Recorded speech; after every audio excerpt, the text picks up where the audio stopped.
সকলকে নমস্কার জানাই। আজকের আলোচনার যে বিষয় শিল্প সদন ফিরে দেখা,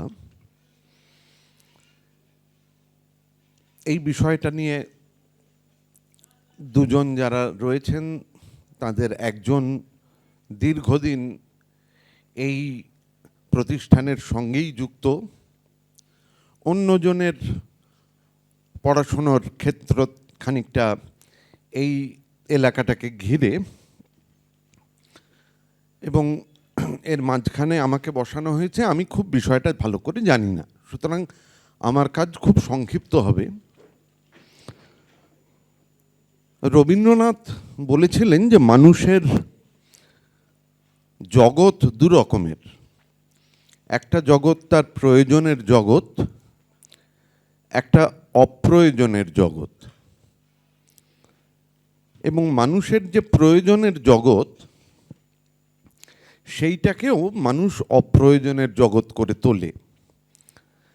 আমাদের মনুষ্যত্বের এটা একটা খুব স্বাভাবিক লক্ষণ যে আমরা প্রায় কোনো জিনিসই খুব সহজভাবে যেমনটা আছে তেমনভাবে নিতে চাই না, সেটাকে একটু সুন্দর করে নিতে চাই। শিল্পের উৎপত্তিও এইখান থেকে। শিল্প প্রয়োজনের জিনিস নয়। মানুষের একেবারে বেসিক প্রয়োজন বলতে তার রুটি কাপড়া আর মাকান, কিন্তু মানুষ এইগুলোকেও শিল্পের বিষয় করে তুলেছে। রবীন্দ্রনাথ বারে বারেই বলবেন যে যে জিনিসটা শিল্পিত না হলেও আমাদের চলতো। একটা চমৎকার লেখা নিশ্চয়ই আপনাদের অনেকের পড়া, সেটা হচ্ছে লিপিকা গ্রন্থের ভুল স্বর্গ, যেখানে একটি মেয়ে রোজ ঘড়া হাতে নদী থেকে জল আনতে যায় এবং একটি লোক পাশে বসে থাকে। সে বলে যে তোমার ঘড়াটা আমাকে দাও, আমি তাতে চিত্র বিচিত্র করে ছবি আঁকব।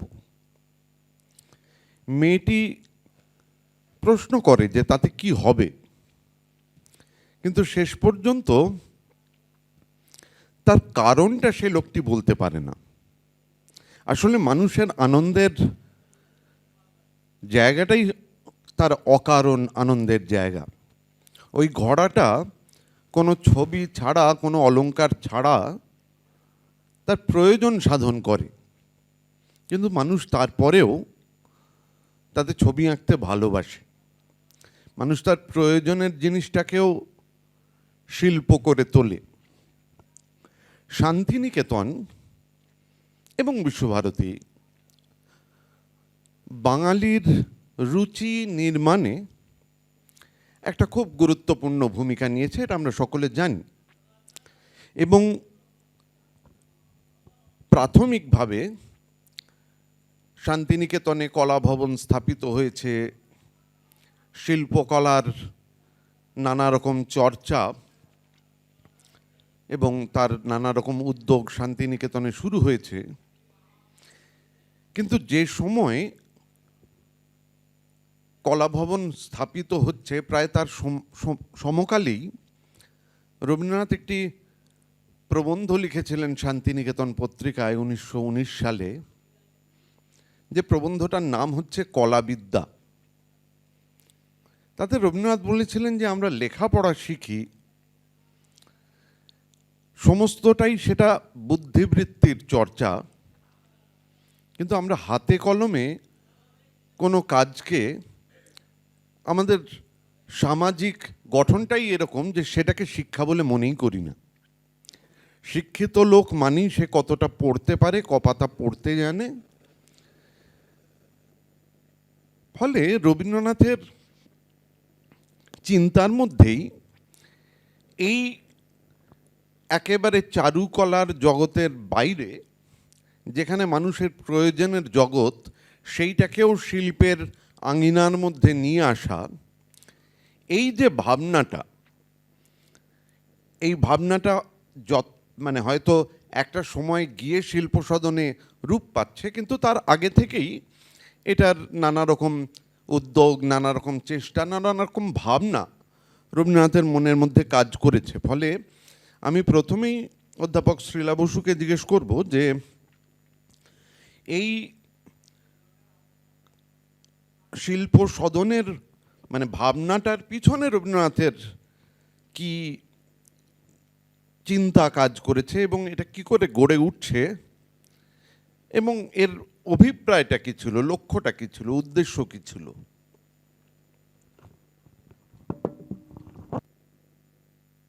ধন্যবাদ, সবাইকে নমস্কার। এবং আজকে আমাকে এখানে ডাকার জন্যে আমি সুরেশ অমিয়া মেমোরিয়াল ট্রাস্টকে আমার কৃতজ্ঞতা জানাই। অধ্যাপক অভ্র বসুর প্রশ্নের সূত্রে যেটা বলতে হয় সেটা হচ্ছে যে আজকের যে শিরোনাম রয়েছে যে বিচিত্রা থেকে শিল্প সদন, এই শিরোনামের মধ্যেই ইতিহাসটা অনেকটা ধরা রয়েছে।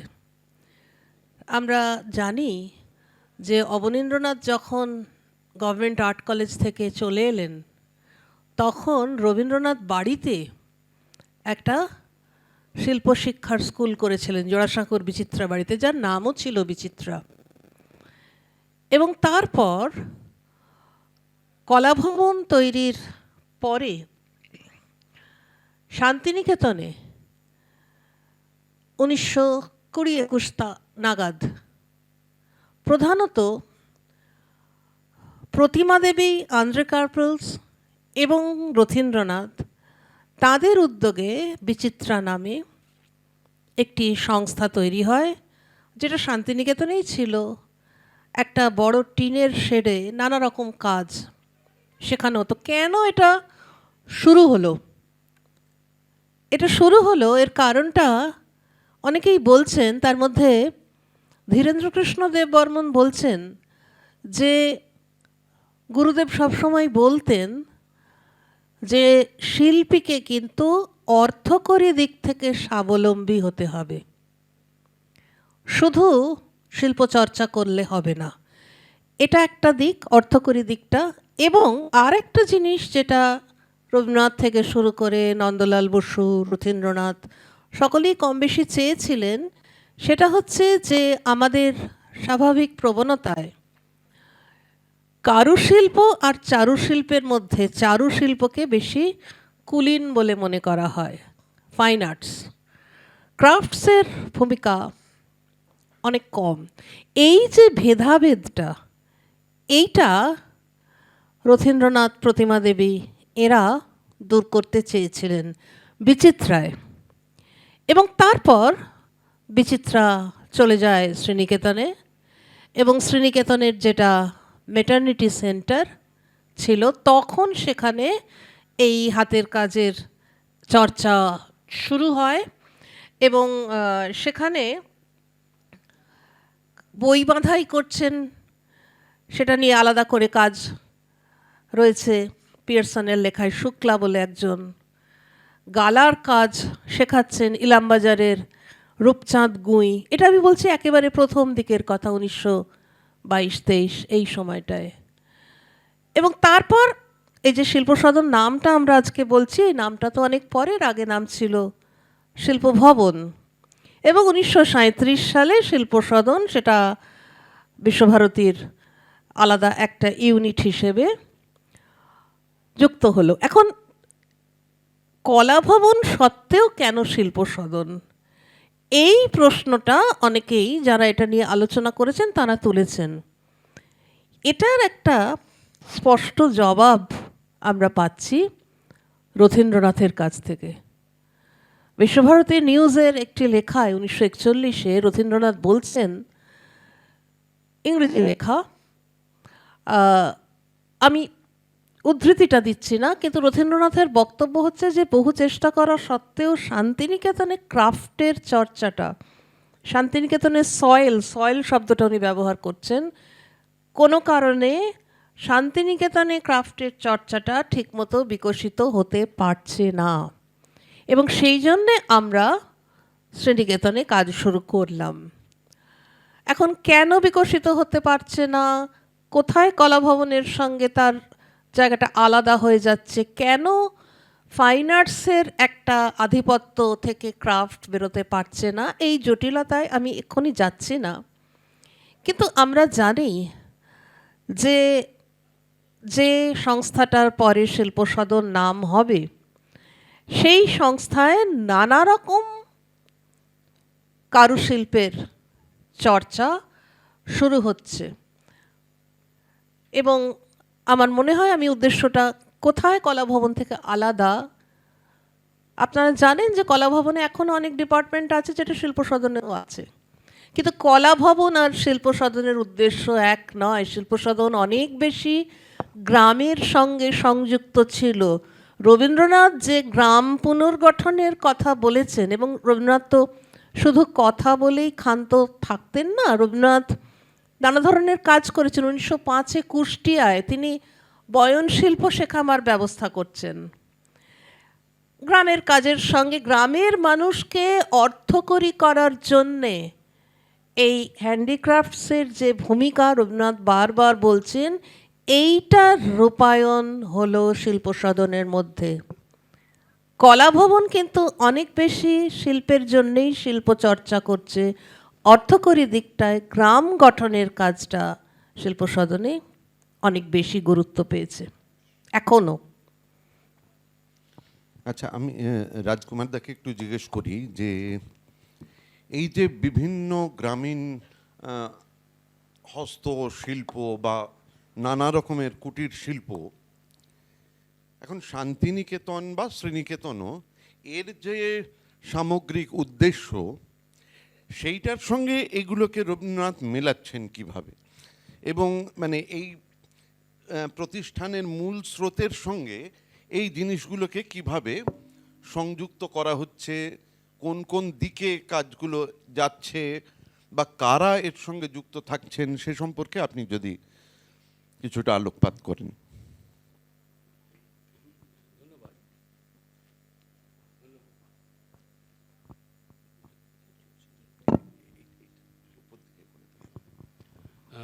নমস্কার, অভ্র মশাইকে ধন্যবাদ এবং সুরেশ অমিয় মেমোরিয়াল ট্রাস্টকেও আমি জানাই আমার কৃতজ্ঞতা।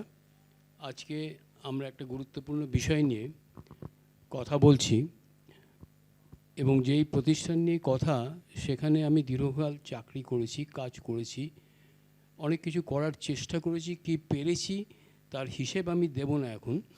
কিন্তু আপনারা যারা আমার ছাত্রছাত্রী আছে তারাই জানেন। কিন্তু এই প্রতিষ্ঠানের শুরু থেকেই আমি লক্ষ্য করেছি, আমি যখন এখানে আসি প্রথম, তখন কিন্তু এই প্রতিষ্ঠানের আসল উদ্দেশ্য যেটা শুরু হয়েছিল ইউজিসি একাডেমিক প্রোগ্রাম, সেটা বন্ধ হয়ে যায়। তা বুঝতে পারছেন, আমি একটা বন্ধ প্রতিষ্ঠানে আমাকে নেওয়া হয়েছিল কাজ শুরু করার জন্য নতুন করে। তখন আমি দেখি যে এই কাজ নানাভাবে অনেকে তার ধারা বদলেছেন, নাম বদলেছেন, নতুন নতুন শিল্প এতে যুক্ত হয়েছে। কিন্তু আসল এই কাজটি কিন্তু যিনি করে গেছিলেন তিনি হচ্ছেন রথীন্দ্রনাথ। তিনি এমন একটা কঠিন শক্ত বুনিয়াদের তৈরি করেছিলেন যাকে হেলানো খুব শক্ত। কারণ উনি যে কোনো কারণেই হোক, শিল্পের যে ধারাটি উনি ফলো করতেন সেটা কলাভবনের ধারার মতো নয়। কলাভবন সৌন্দর্যবোধের জায়গা, সেখানে যে সমস্ত জিনিস সৃষ্টি হতো, এমনকি শিল্পেরও যে সমস্ত কাজ হতো শিল্প সদনের কাজ শুরু হওয়ার আগে, সেগুলোকে রথীন্দ্রনাথের ভাষাতে অলঙ্করণের কাজ বলা হয়। অলঙ্করণ আর ডিজাইন দুটো কিন্তু এক কাজ নয়। নকশা আঁকা, চিত্রিত করা, কম্পোজিশনে জিনিসটাকে সৌন্দর্যবোধ বাড়ানো একটা বস্তুর উপর করতে হয়। কিন্তু শিল্প সদনে যে কাজটা হতো সেটা বস্তুটাকেও নির্মাণ করে তার উপর কাজ করা হতো। এটাকে আমরা ডিজাইন বলি। তার মধ্যে অনেকগুলো দিক আছে, সেটা আমি শুরুতে বলি, তাহলে শিল্পসাধনের কাজের ধারা সম্পর্কে বোঝা যাবে। যে কোনো বস্তু নির্মাণ তৈরি করতে গেলে তার একটা প্রযুক্তিগত ব্যাপার থাকে, কীভাবে সেটাকে নির্মাণ করা হবে, কোন নিয়মে, কোনটাতে সস্তায় হবে। কিন্তু আমাদের যে একটা গ্রামীণ এই শিল্প কাজ, সেটা বহুকাল ধরে পরম্পরাগত একটা প্রথায় হতো। কিন্তু সেই সময় যখন রথীন্দ্রনাথ, গুরুদেব, রবীন্দ্রনাথ এবং এলমহার্স্ট এনারা শ্রীনিকেতনে কাজ শুরু করেন, তখন কিন্তু কিভাবে এগোনো হবে তাঁরা কিন্তু স্থির করতে পারেননি। এটা খুব কঠিন কাজ, আজকেও করা খুবই শক্ত হবে, কারণ গ্রামের লোকেরা শিক্ষিত নয়, তারা একত্রিত নয়, তারা আলাদা করে কাজ করে, তাদেরকে দিয়ে নতুনভাবে কাজ করানো খুব মুশকিল। সেই জন্য কাজের কীভাবে কাজটাকে শুরু করা যায়, তিনি এলমহার্স্টের নেতৃত্বে কাজ শুরু হয়। কিন্তু এলমহার্স্ট কিন্তু এগ্রিকালচারের লোক ছিলেন, রথীন্দ্রনাথও ছিলেন।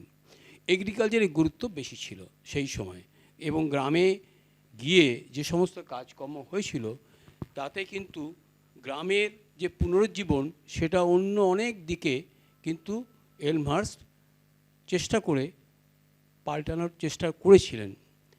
কিন্তু রথীন্দ্রনাথ সেই সময়ে তার শক্তি বৃদ্ধি করছিলেন। কি করছিলেন সেটাকে জানি।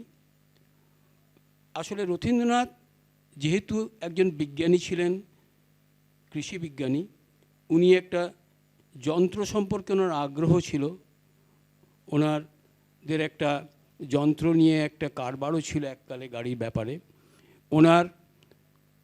ওনার একটা একটা সামনের সারিতে বসে কাজ করা এবং কোনো জিনিসকে এগিয়ে নিয়ে যাওয়া জন্য উনি বহু কম বয়সে জোড়াসাঁকোতে, যিনি এখনই আমরা বিচিত্রা ক্লাবের নাম শুনলাম, তারও কিন্তু উনি কিন্তু পুরোপুরি অর্গানাইজ করতেন, এবং সেখান থেকে উনি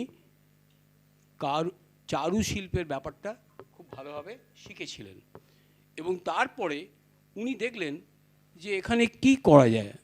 উনি 1930 সালে কিছু শিখতে হবে, শেখাতে গেলে আগে শিখতে হবে, তাহলে শেখানো যাবে না, এইটা উনি বুঝেছিলেন। তা ওই জন্য উনি প্রথমে লন্ডনে যখন গিয়েছিলেন নিজের শারীরিক কারণে, সেখানে উনি প্রথম ওখানে চর্মশিল্প, মানে শৌখিন চর্মশিল্প, তখন প্রচুর দাম দিয়ে মানুষ ইটালি থেকে চামড়ার ব্যাগ এসব কিনতো, বাজারে প্রচুর বিক্রি হতো। আমার কাছে কিছু ছবিও ছিল। তা সেই সময় উনি ইটালিতে মিলান বলে জায়গাটি, কিন্তু ওরা প্রচণ্ড ধনী দেশ ছিল তখন, সব থেকে পৃথিবীর মধ্যে ধনী দেশ তখন মিলান ছিল, এবং ওরা ডিজাইন বিক্রি করে খেত, ওদের কোনো র মেটেরিয়ালস তৈরি হতো না। তো ওখানকার এক একটা চামড়ার ব্যাগ দেখে মাথা খারাপ হয়ে যেত, এত সুন্দর সুন্দর ব্যাগ। সেই ব্যাগ যখন রথীন্দ্রনাথ দেখেন, প্রতিমা দেবীর সঙ্গে গেছিলেন, দেখে ওনাদের আশ্চর্য লাগে, এই তো আমরা তৈরি করতে পারি চামড়ার কাজ, আমাদের এই সম্প্রদায়ের লোক কাজ করতে গেলে কি করতে হবে। উনি প্রথমে চামড়ার কাজ শেখেন, প্রচুর যন্ত্রপাতি বিলেত থেকে কিনে। দেখুন, ধাপে ধাপে একটা কাজ করতে গেলে কীভাবে আমাদের এগোতে হয়। রথীন্দ্রনাথের মস্তিষ্ক একদম পাকা ছিল, টেকনিক্যাল লোক ছিলেন উনি শুধু আর্টিস্ট ছিলেন না। তা নিয়ে এসে উনি এখানে কি করলেন, উনি শ্রীনিকেতনে বসে এক্সপার্টসদের ডাকলেন, চামড়ার এক্সপার্টস দিয়ে দেখলেন এখানে তো র মেটেরিয়াল, কাঁচামাল তো পাচ্ছি না, এত দাম দিয়ে বাইরে থেকে কিনতে হবে, বিদেশ থেকে কেন, কাঁচামাল তৈরি করি। রথীন্দ্রনাথ প্রথম সারা ভারতে কাঁচা চামড়া জোগাড় করে লোহাগড়ে চামড়া ট্যান করান। শুনে আশ্চর্য লাগবে, এ কথা অনেকে জানেন না, যে এই চামড়ায় ট্যানিংয়ের উনি যে প্রথা আবিষ্কার করেন, তা এখন ভারতবর্ষে ইআই ট্যান, ইস্টার্ন ইন্ডিয়ান ট্যান নামে চলে, কিন্তু কেউ জানে না এটা শান্তিনিকেতনে রথীন্দ্রনাথ শুরু করেছিলেন। আমি 1988 সালে চেন্নাইয়ে ওখানে লেদার ইনস্টিটিউটে গিয়ে কয়েকজনের সঙ্গে কথা বলে দেখি ওরা শ্রীনিকেতন থেকে শিখে গেছে, বয়স্ক লোক। এখন আমার শুনে অবাক লাগলো যে চামড়ায় ট্যানিংটা এখানে থেকে শিখেছেন, বন্ধ হলো কেন? বললেন যে ওখানে প্রচুর দুর্গন্ধ বেরোতো, লোহাগড়ের লোকে খুব বিরক্ত হয়ে বন্ধ করে দিয়েছিল, যার ফলে এই কাজ আর হয়নি। কি করা যায়? সঙ্গে সঙ্গে উনি দেখলেন কোনো নতুন কাজ করতে গেলে শ্রীনিকেতনের চাপে হবে না, চলে গেলেন কালিম্পংয়ে। 3 বছর সেখানে কিছু ছাত্রছাত্রী পাশ করা নিয়ে কলা ভবনের এবং আরও কিছু লোক নিয়ে ওখানে উনি চামড়ার কাজে কি এখানে করা সম্ভব সেই নিয়ে নানা রকম কাজকর্ম করেন। ফিরে এসে উনি কিন্তু চামড়ার কাজ শ্রীনিকেতনে শুরু করেন 1932 সালে। তারপর এই শিল্পসদন একটা আন্দোলনের মধ্যে দিয়ে যায়, চামড়ার কাজ দেখে লোকের মাথা খারাপ হয়ে যায়। এবং রথীন্দ্রনাথ এর সবথেকে দুর্ভাগ্য যে উনি রবীন্দ্রনাথের ছেলে ছিলেন এবং উনি কলা ভবনের ধারাটিকে নেননি। এই দুটো কারণে শান্তিনিকেতনের সঙ্গে শ্রীনিকেতনের একটা অদ্ভুত একটা সম্পর্ক খুব খারাপ ছিল। এবং আমি ঢোকার পরও দেখি শ্রীনিকেতনে আমাদের ঘরবাড়ি শিল্পসদনের যেভাবে ছিল, ওখানে কোনো কিছু কাজ হবে ভাবা যায় না, কিন্তু সেখানেও আমাদের ছাত্রছাত্রীরা রোজ সকালে সন্ধ্যায় ঘর পরিষ্কার করে কাজ করতে বসতো। আমি হাঁ হয়ে দেখতাম, জুতো খুলে ঘর দোর পরিষ্কার করে যন্ত্রপাতি পরিষ্কার করে এবং ফিরে যেত সন্ধেবেলায়। তখনও কিন্তু একটা যজ্ঞের মতো কাজ হতো। আমি 8-এর দশকের কথা বলছি। তাই এই শ্রীনিকেতনে রথীন্দ্রনাথ কিন্তু এরকম একটা কাজের একটা পরিবেশ গড়ে তুলে পেরেছিলেন 1928-এর পর। কারণ 28 সালের পরে এলমাস চলে যান এবং রথীন্দ্রনাথ শ্রীনিকেতনের দায়িত্ব নেন। সেই কাজ ধাপে ধাপে একটার পর একটা বিভিন্ন শিল্প উনি শুরু করেন সেই সময় শ্রীনিকেতনের শিল্প সদনে। এবং তার মধ্যে সবথেকে বেশি লোক কাজ করতো চর্মশিল্পে, তারপরে মৃৎশিল্পে, তারপরে বয়নশিল্পে। যদিও বয়নশিল্পে আমাদের জাপান থেকে কিছু যন্ত্রপাতি পাওয়া যায়, মেশিন পাওয়া যায়, কিন্তু সেই মেশিন চালানো হবে কি করে? তখন ভারতবর্ষে কোথাও যন্ত্রে চালানোর জন্য ডায়নামো ব্যবহার করা হয়নি। রথীন্দ্রনাথ এই গরিব জায়গায় সেই সময় ডায়নামো আনিয়ে বিলেত থেকে এখানে শিল্প সদনে প্রচুর যন্ত্র কিনে এই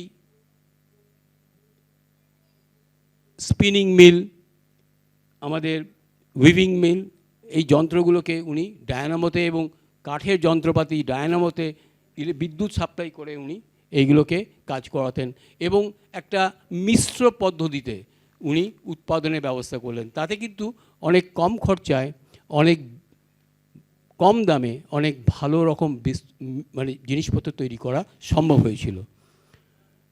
সেই সময় আরেকটা সুযোগ ছিল, সেই সুযোগটা পরে বলছি। আগে উনি যেটা বললেন সেটা হচ্ছে কোন কোন বিষয়গুলি শিল্প সদনে একের পর এক আসে। কলাভবনে যেসব কাজগুলো ছিল সেগুলো তো চলতেই থাকলো। তার মধ্যে ক্যালিকো প্রিন্টিং, দড়ি মানে শতরঞ্জি জাতীয় জিনিস তৈরি করা, বাটিকের কাজ, শিবন শিল্প সুচ সেলাইয়ের কাজ, এগুলো সবই 30 সালে শুরু হয়েছিল। পরবর্তীকালে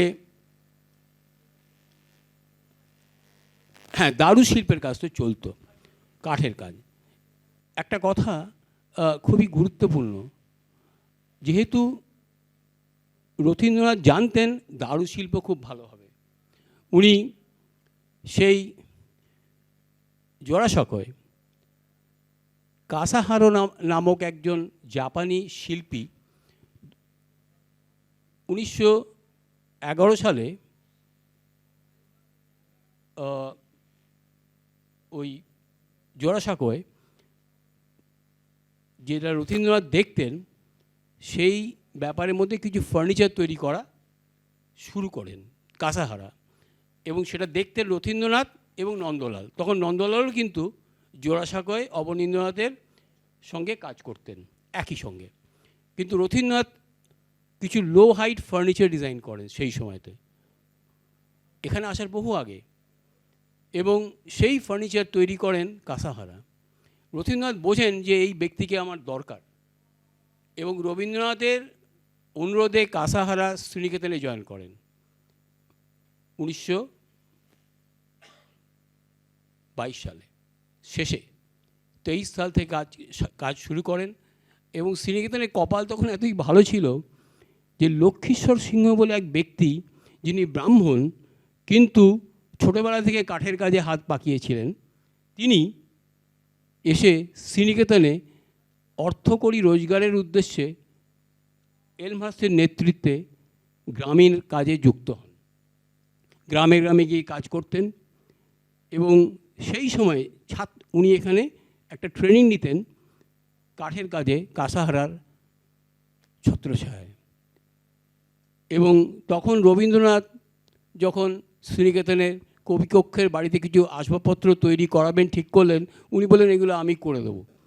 এবং ওনার কাজ দেখে, মানে এই লক্ষ্মীশ্বর সিংহ, রবীন্দ্রনাথ তো অবাক হয়ে গেলেন যে এত কম বয়সে 19-20 বছর বয়সে এত সুন্দর ফার্নিচার বানায়। বলে আমি তো 7 বছর বয়স থেকে কাজ করছি। যদি ব্রাহ্মণ সন্তান, এটা আমরা অনেকেই জানি না। রবীন্দ্রনাথ মাথায় তখন আসে যে আমি কেন ব্রাহ্মণদের শেখাতে পারবো না হাতের কাজ, আমি কেন চামড়ার কাজ সাধারণ মানুষকে শেখাতে পারবো না। এটা কিন্তু আমরা অনেকেই জানি না। তা এই লক্ষ্মীশ্বর সিংহের জন্যে, এবং তার পরবর্তী পর্যায়ে উনি একটা কাঠের কাজে বই লেখেন। সবাই জানলে অবাক হবেন যে সেই বই কাঠের কাজ, এই রবীন্দ্রনাথ একমাত্র বই যেখানে মুখবন্ধ লিখেছিলেন, একমাত্র বই। উনি অন্য লোকের বইয়েতে কখনো মুখবন্ধ লেখেননি, কিন্তু লক্ষ্মীশ্বর সিংহের বইয়েতে লিখেছিলেন। 21 বছর বয়সে বইটি লিখেছিলেন। সেই বই পরবর্তীকালে 30 বছর ধরে সমস্ত হাতের কাজের প্রতিষ্ঠানেতে শেখানো হতো দেখে দেখে। অন্য কোনো বই সেটাকে বিট করতে পারেনি, এত টেকনিক্যালি ইকুইপ ছিল। এবং ওনারা এই শিল্প সদনে, তারপর তো আরও অনেক কাজ শুরু হয়, সেইগুলো কিন্তু 37 সালের পরে হয়, সেই নিয়ে আমি পরে আসছি।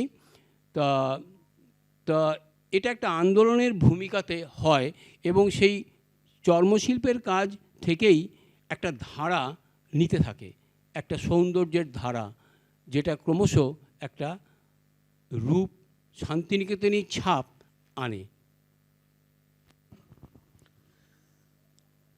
রাজকুমার দার কথা শুনতে শুনতে যেটা মনে হচ্ছিল যে রবীন্দ্রনাথের ভাবনার মধ্যে যে গোটা পৃথিবীকে একটা নিড়ের মধ্যে নিয়ে আসবার কল্পনা, চামড়ার কাজে ইটালির প্রভাব, কাঠের কাজে জাপানের অনুষঙ্গ, আবার যখন বয়ানের জন্য যন্ত্র সেও জাপান থেকে আসছে, কিন্তু পাশাপাশি বাটিকের যে ট্র্যাডিশন সেটাও তো রবীন্দ্রনাথ জাভা থেকে আনছেন, এবং সেটাও শান্তিনিকেতনের একেবারে মানে ট্রেডমার্ক হয়ে উঠছে। এই সম্পর্কে, এই সাধারণভাবে বাটিক এবং বয়ন শিল্প, এই নিয়ে যদি শ্রীলা একটু বলেন আমাদের। বাটিকের দিকটা যেটা বলা হলো যে ইন্দোনেশিয়া রবীন্দ্রনাথ যখন যাচ্ছেন, দক্ষিণ পূর্ব এশিয়ার 4টে দেশ রবীন্দ্রনাথ গিয়েছিলেন, তার মধ্যে ইন্দোনেশিয়া ছিল। ইন্দোনেশিয়ার বাটিক রবীন্দ্রনাথের খুব ভালো লাগে, এবং কলা ভবনের মিউজিয়ামে রবীন্দ্রনাথের সংগ্রহ করে আনা বেশ কিছু বাটিক কিন্তু আছেও। বছর 10-15 আগে একটা প্রদর্শনীও হয়েছিল সেটা নিয়ে।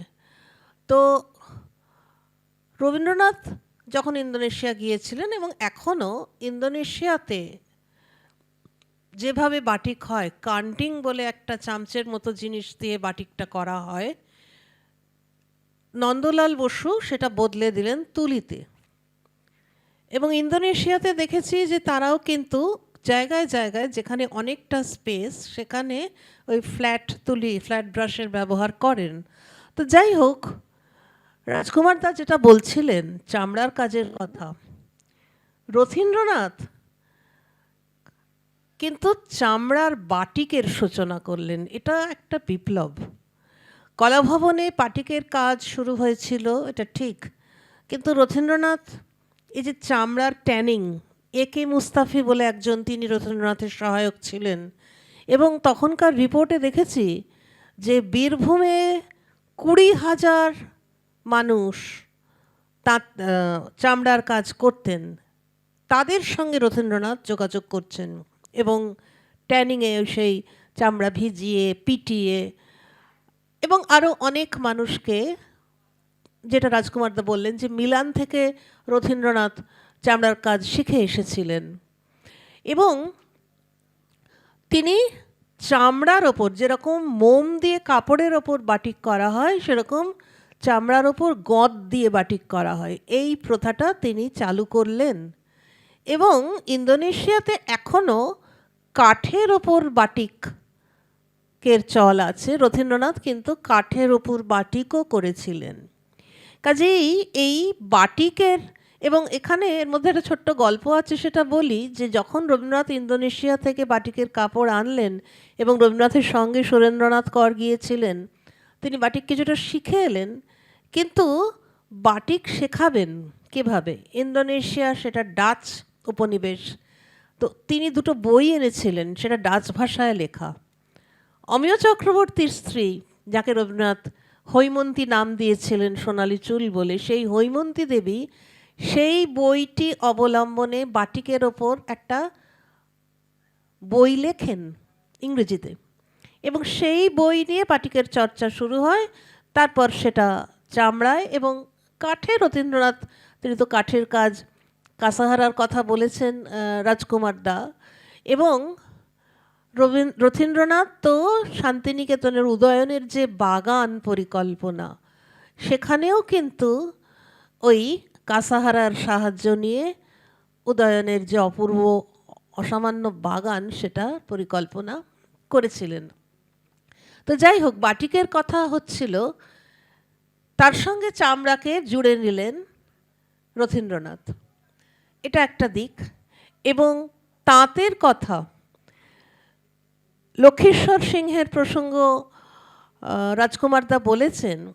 লক্ষীশ্বর সিংহের বইয়ের ভূমিকা রবীন্দ্রনাথ যখন লিখছেন, তখন তিনি ছাত্র, এবং রবীন্দ্রনাথ সেখানে বলছেন যে হাতে কলমে কাজ করা নিয়ে আমাদের একটা কুণ্ঠা, আমাদের একটাই লক্ষ্য, সেটা হচ্ছে কেরানি তীর্থ, কেরানি হয়ে ওঠা, ঔপনিবেশিক শিক্ষা ব্যবস্থার ফলে কেরানি হয়ে ওঠা, এটাই আমাদের, এই কেরানি তীর্থে পৌঁছানোটাই আমাদের কাজ, হাতের কাজকে আমরা অবহেলা করি। এটা রবীন্দ্রনাথ বহু জায়গায় বলেছেন এবং লক্ষীশ্বর সিংহের ভূমিকায় বলছেন। এই লক্ষীশ্বর সিংহ যেহেতু কাসাহারা তাঁর গুরু, তিনি একটা সময় জাপান যেতে চাইলেন। তখন সেই সময় সুইডেনে স্লয়েড পদ্ধতিতে শিক্ষা দেওয়া হচ্ছে। স্লয়েড পদ্ধতি যিনি চালু করেছিলেন সুইডেনে, উনো সিয়াগনিস, হাতের কাজের ওপর গুরুত্ব এবং নানা রকম হাতের কাজের প্রচলন, রবীন্দ্রনাথ সেটা জানতেন, স্লয়েড পদ্ধতির কথা। তখন রবীন্দ্রনাথ বললেন যে না, জাপান নয়, জাপানের প্রভাব তো এসে গেছে, সে জোড়াসাঁকোর ফার্নিচার থেকে শুরু করে বাগান থেকে শুরু করে জাপানের নানা রকম চেহারা, জাপানের সংস্কৃতির নানা রকম রূপ আছে। সুইডেনে পাঠালেন লক্ষীশ্বর সিংহকে, এবং তিনি সেখানে স্লয়েড পদ্ধতিতে শিক্ষা লাভ করছেন। এবং সুইডেন থেকে, সুইডেনের যিনি কাউন্টেস হ্যামিল্টন, তার সঙ্গে রবীন্দ্রনাথের যোগাযোগ হয়েছিল। সুইডেন থেকে সুইডিশ তাঁত নিয়ে ইনগা ইয়ানসন বলে একজন এলেন, মহিলা তাঁত শিল্পী,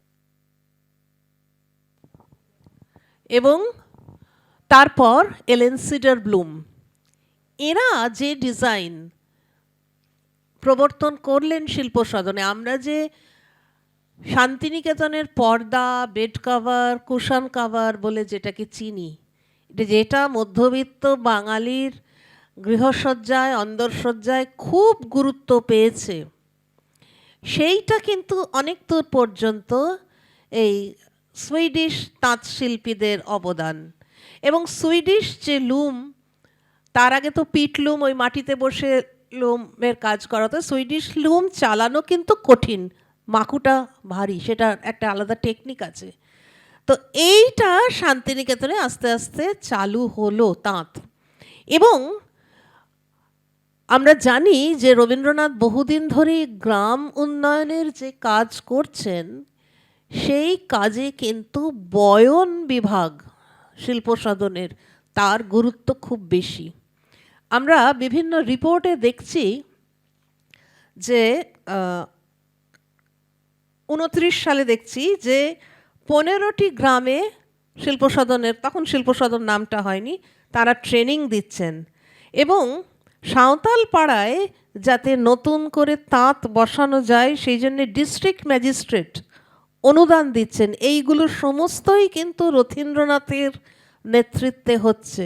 সুতো পাঠানো হচ্ছে, ডিজাইন পাঠানো হচ্ছে।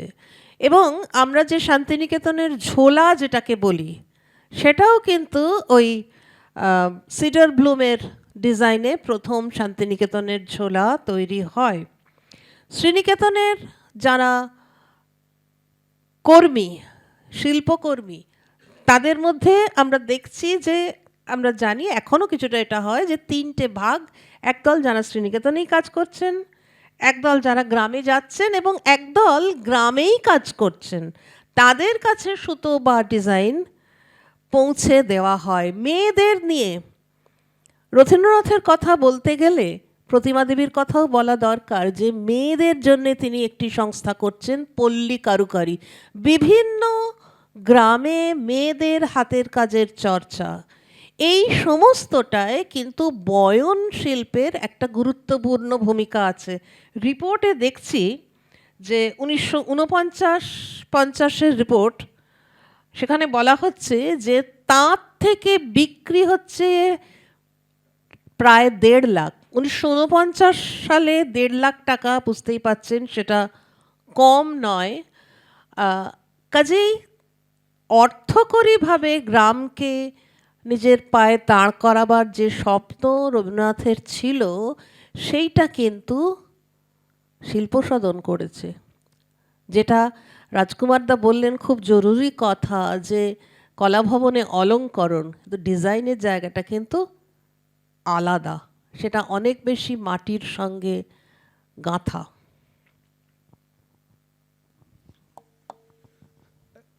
এখন এই যে শিল্প সদনের উৎপাদন নানাভাবে বদলাচ্ছে, কিন্তু এটা অর্থকরী তো তখনই হতে পারে যখন এটা ক্রেতার কাছে পৌঁছয়। ফলে এটা তো শুধু উৎপাদনই থেমে থাকবে না, এটা তো একটা বিপণনের ব্যবস্থাও নিশ্চয়ই থাকবে। মানে এটা আচ্ছা, আমি আমি একটা কথা একটু বলে নিই এই সূত্রে, যে 1938 সালে, এটা আমরা অনেকেই জানি না, যে কলকাতার কর্নওয়ালি স্ট্রিটে শিল্প সাধনের একটি কাউন্টার হয়েছিল, সেটি দীর্ঘদিন চলেছিল। এবং সেই কাউন্টারে যে বিপণনের কথা, সেই সূত্রে এটা বলতে তখন ভুলে গেলাম, যে সেই কাউন্টারের উদ্বোধন করেছিলেন সুভাষচন্দ্র বসু। আনন্দবাজারে সেই খবর বেরোচ্ছে। কাজেই শিল্প সাধনের কাজ কতদূর কিভাবে ছড়াচ্ছে আমরা ভুলে গেছি এই ইতিহাস। এই দিকটা যদি রাজকুমার দা আরো বিস্তারে একটু আমাদের জানান।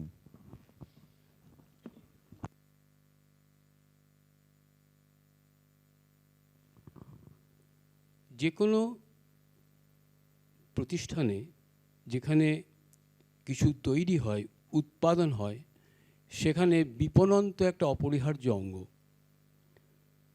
শিল্প সাধনে প্রথম দিকে যে সমস্ত কাজকর্ম হতো, সেখানে শিক্ষা প্রশিক্ষণ এর গুরুত্বটাই বেশি ছিল, এবং গ্রামে এর প্রসার এবং গ্রামের মানুষের রুজি রোজগারের একটু দিকটা দেখা। কিন্তু একটা সময় এলো বিশ্বভারতীতে, যখন অর্থের টান পড়ল। এই অর্থের টান পড়ে লক্ষ্মীশ্বর সিংহ এখান থেকে চলে গেলেন।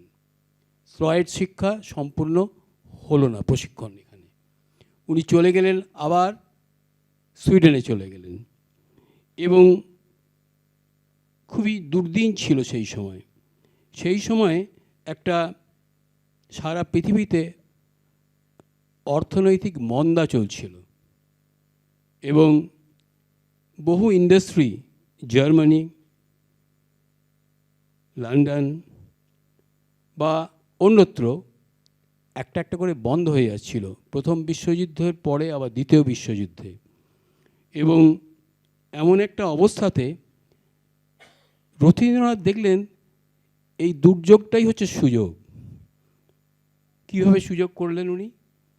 উনি দেখলেন যে বাজারে আর বিদেশের মাল পাওয়া যাচ্ছে না, প্রোডাক্ট বিক্রি হচ্ছে না, আসছে না, আমরা কেন করতে পারি না কিছু? তখন এই আধুনিক প্রথার 4 রকমভাবে তৈরি হতো। 4 রকম মানে 4 রকম আধুনিক ডিজাইন হতো। রথীন্দ্রনাথ দেখলেন, তার মধ্যে একটাকে বাছলেন, তার নাম আর্ট ডেকো। আর্ট ডেকো, যেটা যার মধ্যে ডেকোরেশনের মাত্রাটা একটু বেশি আছে, সেটাকে বাছলেন। সেটাও কিন্তু আধুনিক ডিজাইন। এই আর্ট ডেকোতে বাড়ি হয়েছে, ঘর হয়েছে, ফার্নিচার হয়েছে, এভরিথিং হয়েছে। রথীন্দ্রনাথ সেই প্রথাটাকে নিয়ে খুব সাকসেসফুলি উনি চামড়ার কাজে ব্যবহার করে প্রচুর জিনিসপত্র সেই সময় দেশে বিদেশে বিক্রি করতে সক্ষম হন। সুইডিশ থেকে লুম আসার পরে এই সমস্ত পর্দা, জানলা, এইগুলোরও বাজার খুব ভালো ছিল। এমন হারে এর চাহিদা বাড়ছিল, রথীন্দ্রনাথ দেখলেন এটা সুযোগ। উনি ধাপে ধাপে 4টি দোকান তৈরি করেন। আপনারা অনেকেই জানেন না, তখন শিল্প সদনের রোজগারে বিশ্বভারতীর মাইনে হতো, এটা সত্য। কিন্তু শিল্প সদনে খুবই একটা ভালো ঘরবাড়িও ছিল না। মানে যারা কাজ করতেন তাদের কথা কখনো ভাবা হতো না, কিন্তু তারা আনন্দে কাজ করতেন। এখনই আপনি আমরা শুনলেন, এখানকার কাজের ধরনটা কিন্তু পৃথিবীতে অন্য কোথাও কিন্তু প্র্যাকটিস হতো না। নতুন নিয়মে প্রোডাকশন হতো। কি নিয়ম সেটা? এখানে সমস্ত র মেটেরিয়াল, কাঁচামাল একসঙ্গে কেনা হতো সবার জন্য, গ্রাম গ্রাম সব, তাতে অনেক সস্তায় পাওয়া যেত। সেগুলোর প্রসেসিং শিল্পসংঘ করতো। রঞ্জন শিল্প শুরু হলো, পটরির বড় ফার্নেস শুরু হলো, বিশাল বড় 2টো ফার্নেস শ্রীনিকেতনে আমি এসেও দেখেছি, ছিল, এখন নেই। এখানে নানা রকম যন্ত্রপাতি শুরু দিয়ে কাজ শুরু হলো, যেগুলো আগে চলতো না হাতে। এবং এইভাবে, এবং তার মধ্যে কলাবিদ্যাটাকে ঢুকিয়ে, ডিজাইনের যেটা মুখ্য একটা দিক আর কি, সেটাকে ঢুকিয়ে তার সৌন্দর্য বোধটাকে অত্যন্ত ভালো একটা ইমপ্রুভ করে নিজস্ব একটা নিয়মে, সেই নিজস্ব নিয়মটা কি আমি বলি, রথীন্দ্রনাথ কিন্তু একটা অদ্ভুত নিয়মে বিশ্বভারতীর শ্রীনিকেতনের প্রোডাক্টগুলো তৈরি করতেন।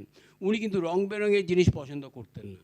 উনি একই রঙের হেরফের ঘটিয়ে নানা রকম জিনিসপত্র মধ্যে এনে করতেন। উনি একই জিনিস কিন্তু দ্বিতীয়বার করতে বারণ করতেন, কিছু ভিন্ন জিনিস করা। এটা রবীন্দ্রনাথ চাইতেন। আমাদের এখানে সব রিপিটেশনের যুগ, একই জিনিস বারবার আমরা দেখছি, চোখ কিন্তু আমাদের চলে যাচ্ছে।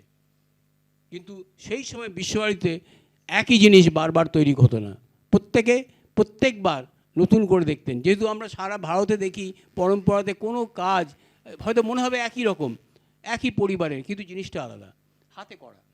তা এই সব নিয়ে এখানে কিন্তু একটা আন্দোলনের মধ্যে দিয়ে একটা শান্তিনিকেতনী রীতির একটা আসে। সবাই কিন্তু দেশ বিদেশের বাজারে বিক্রি করার জন্য 4টে দোকান কোথায় ছিল? একটা শান্তিনিকেতনে, একটা শ্রীনিকেতনে, একটা কর্নওয়ালিস স্ট্রিটে, একটা তার পাশে কলেজ স্ট্রিটে ছিল, এবং পরে দিল্লিতে একটা কাউন্টার করা হয়েছিল। এবং রেগুলার বেসিসে এই সমস্ত ছবি চিত্রিত করে সেইগুলো কিন্তু লিফলেট তৈরি করে বাইরে ছাড়া হতো, বিদেশে পাঠানো হতো, প্রোডাক্টের অর্ডার নেওয়া হতো, জোগাড় করা হতো, সাপ্লাই করা হতো। এবং তখন এত ভালো বাজার ছিল যে এই 45 থেকে 48-এর মধ্যে প্রচুর টাকা লাভ হয় বিশ্বভারতীতে, যার ফলে 1937 সালে এই ভবন করা যে একটা সত্যিকারে একটা ভালো দিক এ পরিণত হলো। এবং রথীন্দ্রনাথ কিন্তু আর তখন, ওনার বাবা চলে গেছেন, কিন্তু ওনাকে আবার লড়াই করতে হচ্ছে বাকিদের সঙ্গে শান্তিনিকেতনে।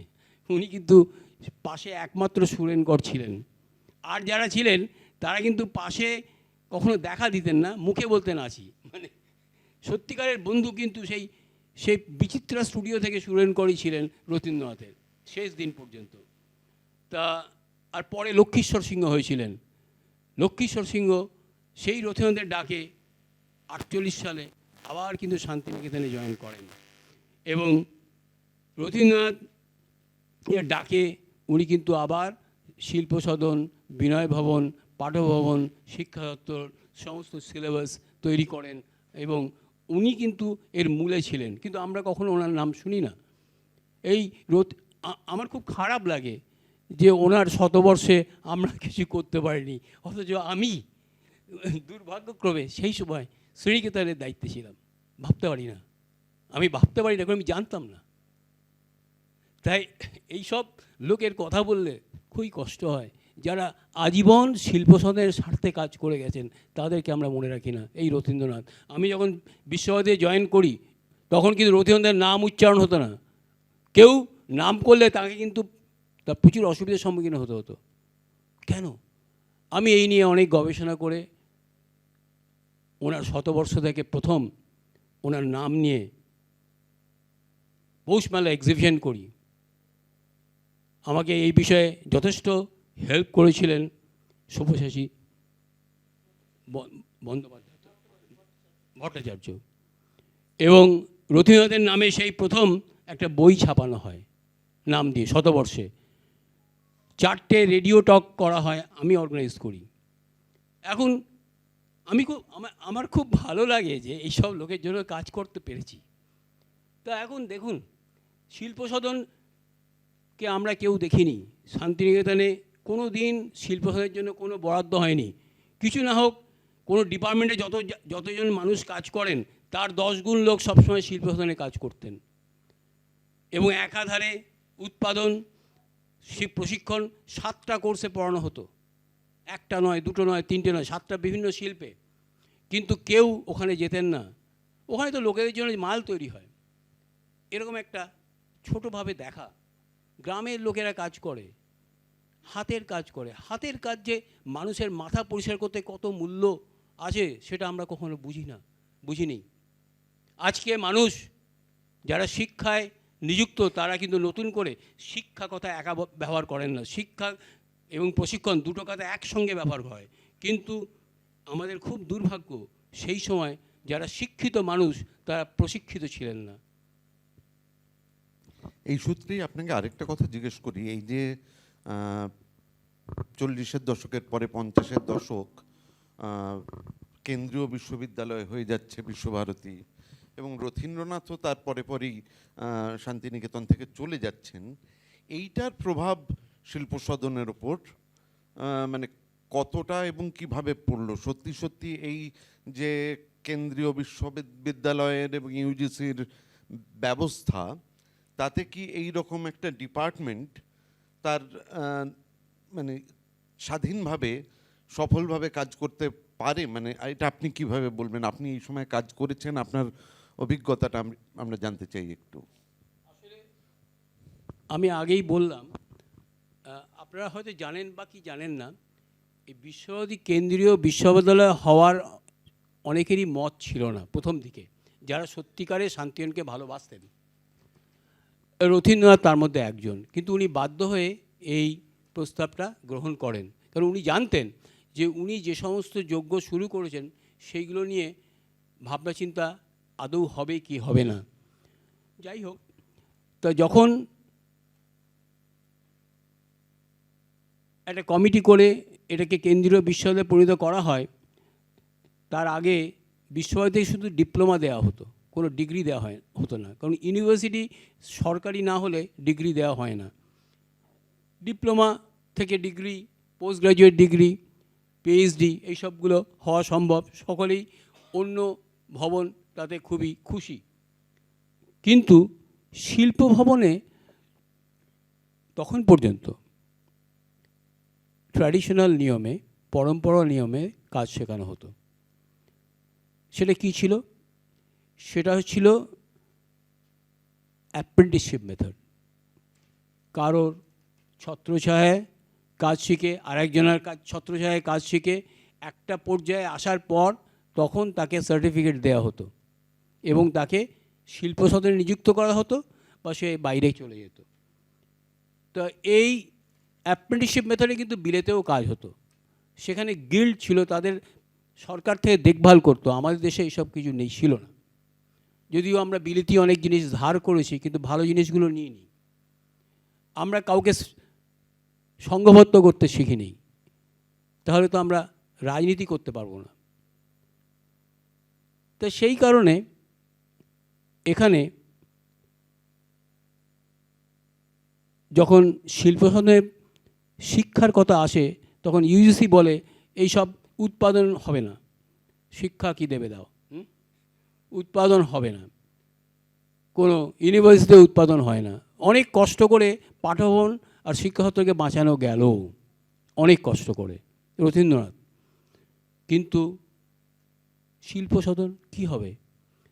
তার জন্য প্রচুর লড়াই করে কয়েকজন ব্যক্তি, নাম করছি না, তারা রথীন্দ্রনাথের কথা বলে ডিপ্লোমা স্তরে 3টি কোর্স ডিজাইন করতে হবে, করে চালু করো। ডিপ্লোমা, ডিগ্রি না, 3 বছরের।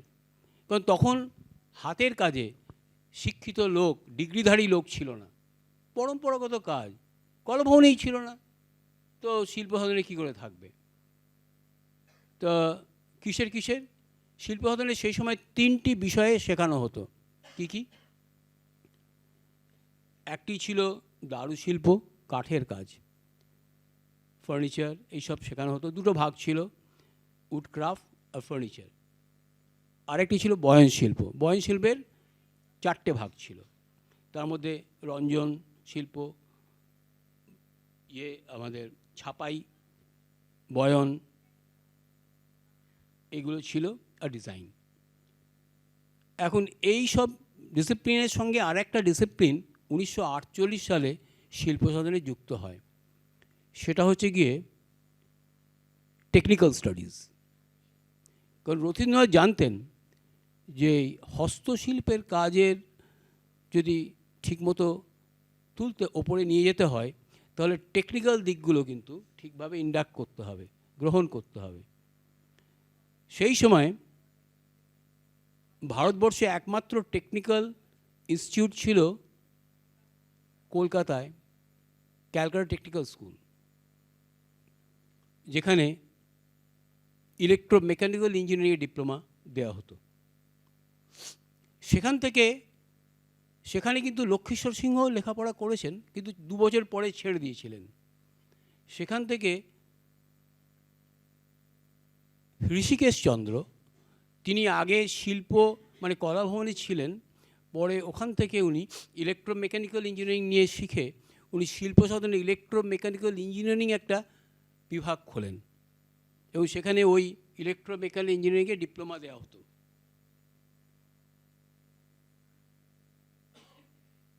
এই কারণে সেই সময় যত রকম যন্ত্রপাতি সারানো, দেখভাল করা, তার একটা বোলপুরে বা আশেপাশের জায়গায় ভালো একটা ব্যবস্থা হয়েছিল। তো এই 3টের মধ্যে আমাদের এগ্রিকালচারাল একটা ডিপার্টমেন্ট ছিল, সেখানে ইঞ্জিনিয়ারিং একটা ভাগ ছিল। তারা কিন্তু তাদেরকে আমাদের টেকনিক্যাল স্টাডিজটা দিয়ে দেওয়া হয়। মানে শিল্প সদনের যাবতীয়, রথীন্দ্রনাথ চলে গেলেন 1953 সালে, তার যাবতীয় দুর্বল দিকগুলোকে শেষ করে দেওয়া হয় তাকে। এটা কিসের আনন্দ আমি জানি না, নিজের পায়ে কুড়ুল মেরে কেন এত আনন্দ হয় বুঝতে পারি না। আমাদের দেশের চরম ক্ষতি হয়েছে সব জিনিসেতে। কারণ এই যে এখনই বলা হলো যে বাটিকের একটা বই হৈমন্তীদি উনি লিখেছিলেন, অনুবাদ করেছিলেন, লেখা নয়, ওটা কিন্তু একটা অনুবাদের বই।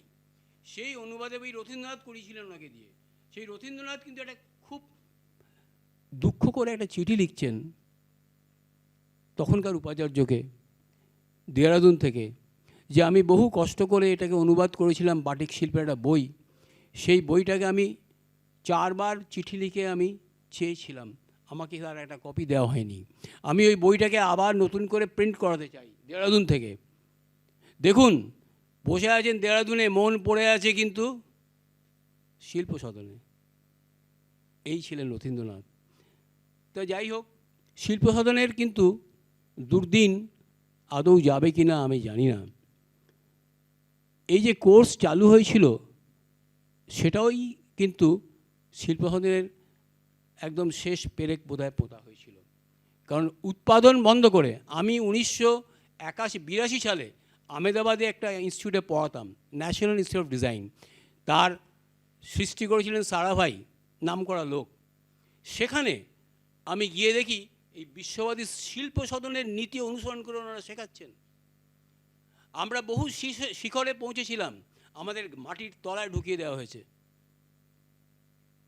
সেখানে উৎপাদন ব্যবস্থা এখনও চালু আছে, ভাবতে পারেন। একটা সেটা ইউজিসির ছত্রছায়া নেই, সেটা মিনিস্ট্রি অফ ইন্ডাস্ট্রির ছত্রছায়া আছে। আজকে নিফট মিনিস্ট্রি অফ ইন্ডাস্ট্রির ছত্রছায়া আছে। কারণ এই শিক্ষা প্রশিক্ষণ যদি একসাথে না হয়, কোনো টেকনিক্যাল পড়াশোনা ভালো হতে পারে না। যাই হোক, অনেকক্ষণ আলোচনা হলো, আমরা এইবার গুটিয়ে আনি। একটু শ্রীলাকে জিজ্ঞেস করি যে এই যে এখন মানে রাজকুমার দা যেটা বললেন সেটা তো এমনিতেই যথেষ্ট উদ্বেগ এবং দুশ্চিন্তার কারণ, কিন্তু এই যে এত সংকট এবং তার উপর এখন এই নতুন এডুকেশনাল পলিসি, এই সমস্ত পরিস্থিতির মধ্যে কোথাও কোনোভাবে কোনো আশার আলো কি দেখা সম্ভব? রাজকুমার দা যেটা বললেন কিছুটা সেই সূত্রে আমি কয়েকটা কথা একটু সংযোজন করতে চাই। সেটা হচ্ছে যে শিল্প সদনের সুবর্ণ যুগ মনে হয় 40-এর দশক, এবং 50-এর কয়েকটা ঘটনা ঘটলো। প্রথম কথা, 51 সালে কেন্দ্রীয় বিশ্ববিদ্যালয়, বিশ্বভারতীর স্বাধীনতা রইল না। আর তারপর 53 সালে ইউজিসি, এবং 56 সালে ইউজিসি একটা সরকারি বডি হিসেবে স্বীকৃতি পাচ্ছে, এবং রথীন্দ্রনাথের চলে যাওয়া, এই সমস্তটাই 50s হচ্ছে। এবং আমরা দেখছি যে মানে অ্যানুয়াল রিপোর্ট যদি দেখি বিশ্বভারতীর, তাহলে দেখব যে বিক্রির হার কিন্তু কমতে শুরু করছে 50s পর থেকে। এইটা শিল্প সদনের দুর্দিনের একটা প্রথম ধাপ। আর দ্বিতীয় একটা ধাপ, এটা আমি পুরনো কয়েকজনের সঙ্গে কথা বলে আমার মনে হয়েছে, এবং আমি এটা একটা লিখিত রেফারেন্সও পেয়েছি নিমাই সাধন বসুর বইয়ে। 80s একটা সময় শিল্প সদনের যারা কর্মী, রাজকুমার দা যেটা বললেন যে গুরু পরম্পরায় জিনিসটা শেখানো হতো, ডিগ্রির ব্যাপারটা গুরুত্ব পেত না। খুব স্বাভাবিক সেটা, কারণ হাতের কাজ ওইভাবে সার্টিফিকেট দিয়ে তার মূল্যায়ন হয় না। তো 80s 84 নাগাদ শিল্প সদনের কয়েকজন কর্মী, তারা অস্থায়ী কর্মী, তাদের একটা বিক্ষোভ হয়। এটা নিমাই সাধন বসু লিখছেন, এটা মুখেও অনেকে বলেছেন। এবং সেই কর্মীদের যারা টেকনিক্যাল কর্মী, তাদের অনেককে তখন নন টিচিং স্টাফ হিসেবে অন্যান্য জায়গায় ছড়িয়ে দেওয়া হয়। এটা কিন্তু একটা সর্বনেশে কাণ্ড, কারণ যাদের টেকনিক্যাল স্কিল আছে, যারা হাতের কাজে দক্ষ, তাদের কোনো অফিসের কেরানি হিসেবে পাঠিয়ে দেওয়া হলো, তার মানে তাদের টেকনিক্যাল স্কিলটা কিন্তু নষ্ট করে দেওয়া হলো। এটা একটা বড় ক্ষতি। আর তৃতীয়ত, যেটা ইউজিসির যে সমস্ত নিয়ম এখন, যারা শিক্ষক এই সমস্ত বিভাগে, যেগুলো টেকনিক্যাল বিভাগ, সেখানে আপনারা জানেন যে শিক্ষকদের প্রমোশনের জন্যে এপিআই স্কোর বলে একটা জিনিস আছে, এবং সেখানে তারা তাদের পেপার দেখাতে হয় ইত্যাদি। এখন হাতের কাজ, তার এক্সিবিশন, তার কাজের যে ইনোভেশন, এগুলো কখনোই ঠিকমতো এপিআই স্কোরে ধরা পড়ে না। যিনি গান গাইবেন, তিনি গানের ওপর পেপার লিখতেই যদি সময়টা দেন, তাহলে তিনি রেওয়াজ করবেন কখন? কাজেই শিল্প সাধনের যারা অধ্যাপক তাদেরও এই ক্রাইসিসটা, এই চাপটা তাদের ওপর ক্রমশ বাড়ছে। অর্থাৎ ইউজিসির নিয়ম অনুযায়ী উৎপাদন কমে যাচ্ছে, যেটা রাজকুমার দা বললেন, এবং অন্যদিকে ওই প্রমোশনের যে একটা ব্যূহ, সেটার মধ্যে থেকে পেপার প্রোডাকশনটা বাড়ছে,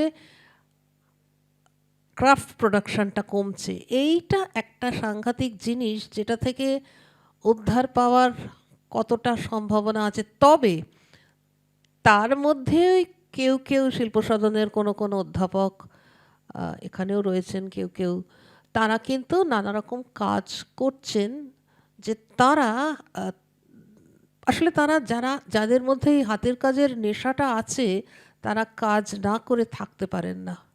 এখন যতই এপিআই স্কোর, যতই পেপারের ওপর, পাবলিকেশনের ওপর, পাবলিশ অর পেরিশ এই নীতির ওপর জোর দিন, কিছু মানুষ তারা নিজেদের মতো করে কাজ করবেন, এইটাকে ইউজিসি খুব একটা গুরুত্ব দেয় না।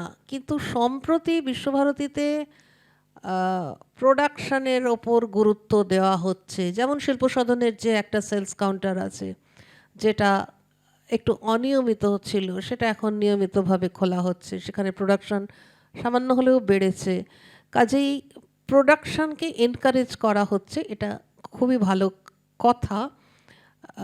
যদিও জানি না সেটা পার্মানেন্ট কোনো সলিউশনের দিকে আমাদের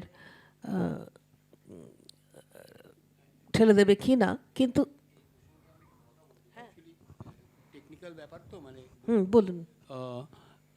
আমরা আসলে মানে এই অ্যাপারেন্টলি আমরা অনেক কিছু জিনিস জানি, যে এখন বর্তমানে যিনি উপাচার্য এসছেন উনি উৎপাদনের কথা বলছেন, প্লেসমেন্টের কথা বলছেন, কিন্তু ভেতরে কিসের গুঁজো দেওয়া আছে সেটা উনি জানেন না। আমাদের প্রোডাকশন উৎপাদনে কোনো লোক নেই, হবে কি করে? সব লোকদের কিন্তু বিশ্বভারতী অ্যাবজর্ব করে নিয়েছে। হ্যাঁ, এবং তাহলে কি করে আসছে জিনিসপত্র কিনে বিক্রি করছে? এটা কি ব্যাপার? প্রতিষ্ঠানের জিনিস কিনে বিক্রি হচ্ছে, বিভিন্ন জায়গা থেকে, গ্রামে গঞ্জ থেকে তাঁতের কাজ নেওয়া হচ্ছে, তার কোয়ালিটি কন্ট্রোল নেই, কোয়ালিটি কন্ট্রোলের লোক নেই, বিশ্বভারতীর নাম খারাপ হচ্ছে। তা আমি এইগুলোতে যেতে যাই না, কারণ কি ওই প্রতিষ্ঠানে আমি কাজ করেছি, নিশ্চয়ই আমি তার বদনাম করতে এখানে বসিনি। এবং অনেক সংস্থাই আছেন যারা বলেন শিল্প সাধনের জিনিস, কিন্তু আমরা জানি ওগুলো শিল্প সাধনের জিনিস নয়। আমি বসিনি, কিন্তু আবার কি পেছনে তাকানো সম্ভব, ফিরে যাওয়া কি সম্ভব, জানি না। আজকের আলোচনা যেদিকে এগোলো, যেভাবে এগোলো, তাতে একটা খুব উজ্জ্বল ইতিহাসের কথা আমরা দেখেছি, কিন্তু তার পাশাপাশি একটা খুব দুঃখের সঙ্গেই আমাদের আলোচনাটা শেষ করতে হবে। আজকের আলোচনা চলাকালীন রাজকুমার দা কিছু ছবি দেখিয়েছেন, আমি কেবল জানতে চাইছি তিনি সেই ছবিগুলো সম্পর্কে আলাদা করে কিছু বলতে চান কিনা। আসলে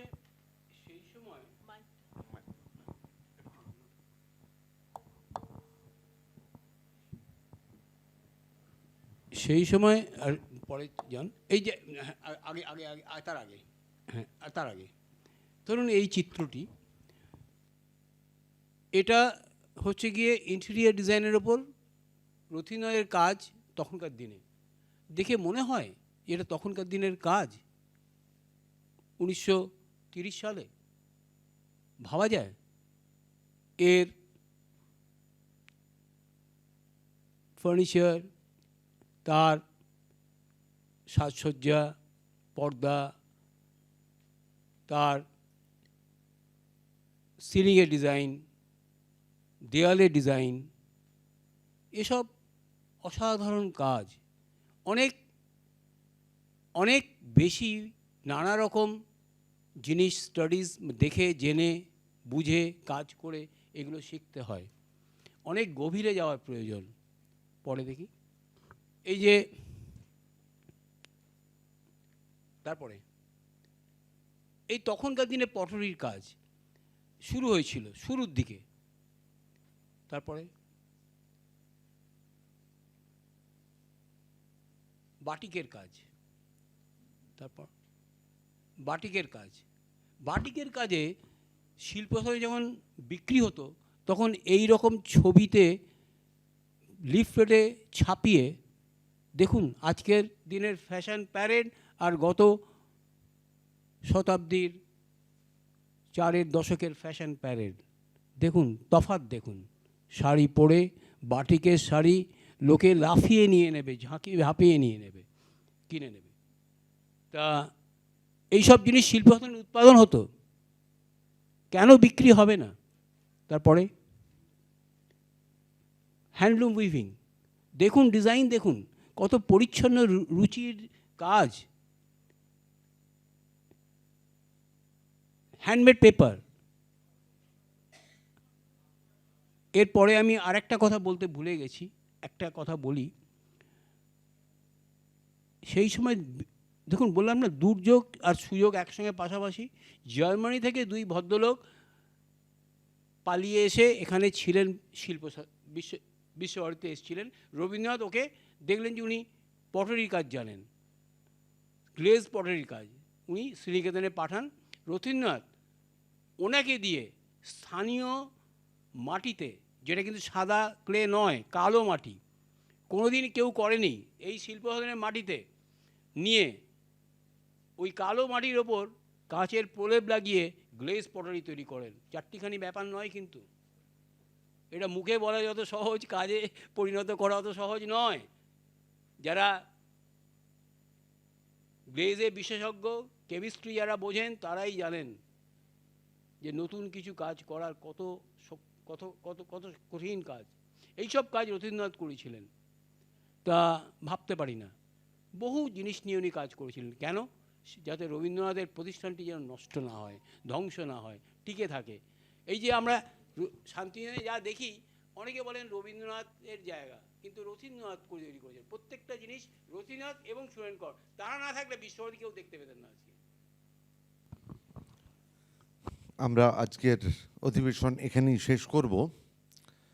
আজকের আলোচনায় এইটা খুব স্পষ্ট করে বোঝা গেল যে এই যে শিল্প সদন, এটা শুধু শিল্প নয়, এটার সঙ্গে তার পিছনে একটা খুব বিজ্ঞান কাজ করেছে, প্রযুক্তি কাজ করেছে, নানা জিনিস এখানে একসঙ্গে এসে সংযত হয়েছে। কিন্তু তারপরেও সেটার প্রয়োগটা, বিশেষ করে হাতে কলমে প্রয়োগটাই জরুরি। কিন্তু ঘটনাচক্রে সেটা অনেক বেশি কাগজে কলমে চর্চার দিকে চলে যাচ্ছে। আশা করা ছাড়া আমাদের আর গতি কি? সকলকে ধন্যবাদ, বিশেষ করে রাজকুমার দা এবং শ্রীলা দুজনকেই ধন্যবাদ জানিয়ে আজকের অধিবেশন আমরা শেষ করছি।